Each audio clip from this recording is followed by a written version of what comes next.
বাংলা থেকে সারা বিশ্বের মানুষ অবগত আছে, কিন্তু আমার দুর্ভাগ্য যে কেন কি চক্রান্তের কারণে আজকেও আসামি হইল। এই তো প্রভাবশালী মহলের যারা জায়গায় তাদেরকে এই আসামিকে এই খুনিদেরকে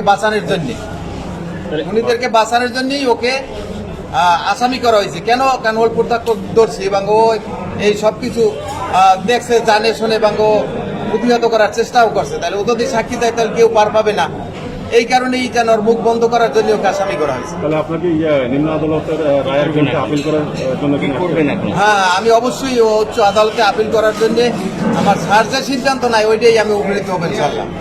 যেটা এখানে পান্না স্যার মাকি ম্যাডাম মিন্নির সাথে আপনার কথা হয়েছে বলছিলেন টেলিফোনে, কি কথা হয়েছে? ওই তো একটু কথা বলছিল, ওই হ্যালো পর্যন্ত বলার পর ও আবেগ আপ্লুত হয়ে পড়ছে, ও আর কথা বলতে পারেনি। পরিস্থিতি সম্পর্কে কিছু বলে নাই, কি অবস্থায় আছে? না, তা বলতে পারে নাই। আর আমাদের জানারও কোনো সুযোগ নাই, কারণ দেখা করতে দিচ্ছে না এখন।